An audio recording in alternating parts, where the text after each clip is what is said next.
Now there's one then theoretical problem that I run into that at least sets the next part of the thing, which is this, that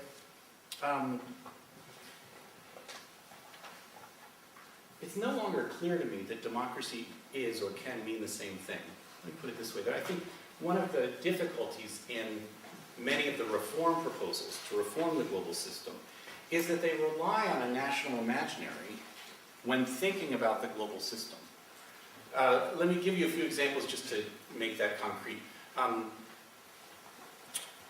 What I mean is, I guess I should take a step back, in all the movements, in all the various protest movements, etc., the first thing a journalist will ask when they come to the movement, okay, it's very good that you're against the IMF, the World Bank, but what do you propose? Don't you have any ideas? Don't you have any positive ideas? There are plenty of reform proposals out there. There's no lack of ideas. My criticism in this is that many of the ideas, like I say, have a notion of democracy and even a notion of the global system that is merely an expansion of the national system, and even often merely an expansion of the U.S. Well, like in one way, this is, I think, often in Germany, I was thinking of Ulrich Beck in this regard, in order for global democracy, we need a global state.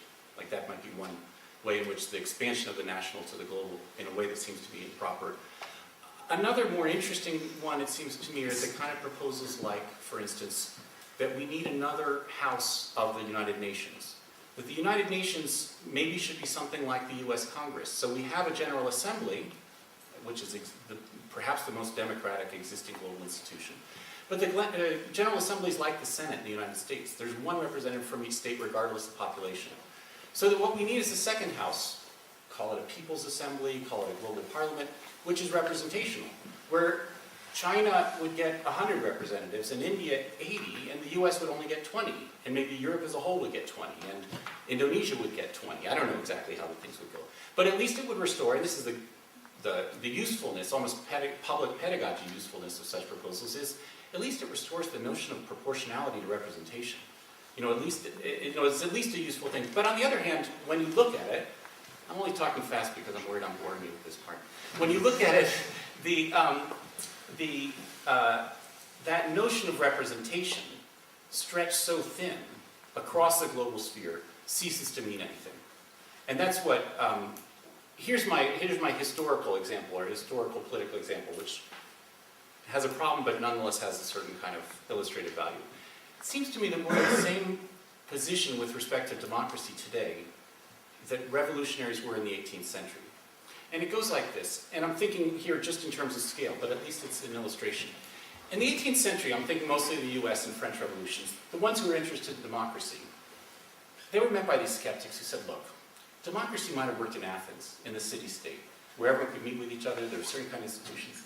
Now in the nation-state, in France, in the 13 colonies, democracy doesn't mean anything. You can't do it. You can't simply take the institutions of democracy of Athens, even the idea of democracy of Athens, blow it up to a national space and expect it to mean anything. I think that we're met by the same critics today, those of us who are interested in democracy on a global scale. And those critics say exactly the same thing. They say, look, democracy worked in nation-states, however badly, for these 100 years. You can't simply take those institutions of national democracies and blow them up to a global scale and think that they'll work. You can't even use the same concept of democracy and expect that it can work blown up to a different scale. And I think they're right. That's what I was criticizing about many of these reform proposals.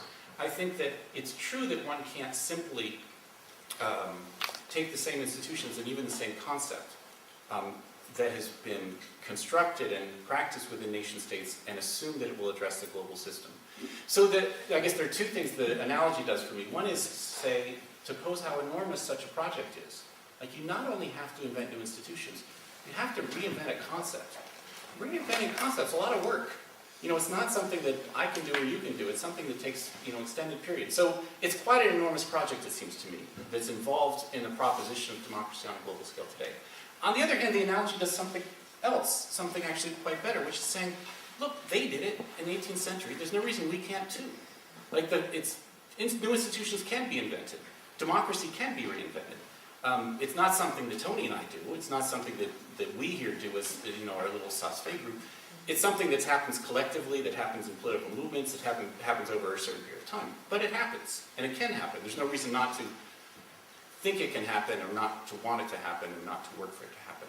So here, the last thing I want to do is, okay, second to last thing I want to do is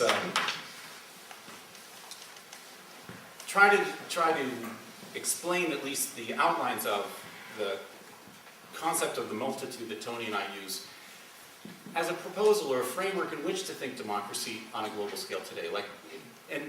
See, the problem with my analogy there was just about scale, because what's changed in the world today isn't just scale. It's not just that we're on a bigger scale.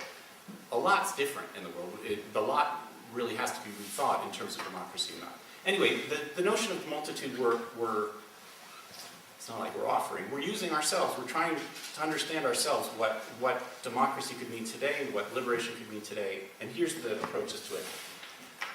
I'll divide it up into three approaches: economic, philosophical, political, and give you examples of what multitude might mean. But in general, though, because I'm a fan of formulas and a certain kind of at least seeming clarity, I can't write on this, it doesn't have to. No, it doesn't matter. It's just 3 words, so it's, I mean, what I'm thinking of is my model in the mind is the great Bolshevik slogan of communism equals Soviets plus electrification. It's a great pedagogical slogan, it seems to me. And partly it's so great because it has communism equals a form of political organization, Soviets, plus economic policy, electrification. I'm not arguing for either one. It's just it's great at the level of propaganda. So here's ours. I think we would say multitude equals singularity plus cooperation. Or alternatively, multitude equals autonomy plus the common, or commonality. So let me try to explain what those things mean, and that's where it's going to go. First, the economic one. The economic one is really the important one. The whole project stands and falls on that. And yet, I feel like if I really tried to explain it, I wouldn't be able to do it in 5 minutes. So let me give you the brief outline of this. And it's partly this, that it's a method of reading the contemporary composition of labor. I guess part of the idea is that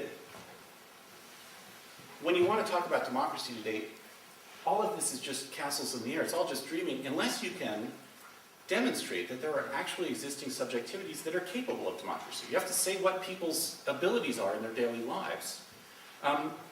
And for me and Tony, just because of our own strange deformation, our access to people's daily lives is through labor, like saying what they do at work, and the capacities there. I mean, there are other ways of getting in people's daily lives. This is our way of doing it. So we think it's necessary, therefore, to read the contemporary composition of labor and recognize what people's capacities are.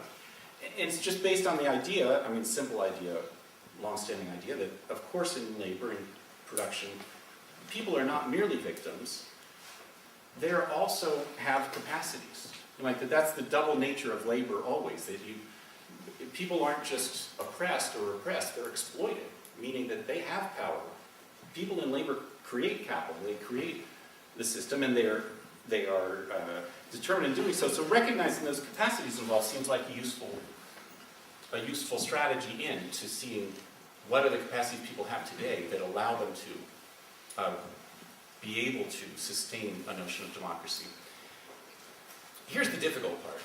We claim, this is a very short version of it, we claim that that we're in a period of passage between the hegemony of industrial production towards the hegemony of, you could call it immaterial production, or you could call it biopolitical production.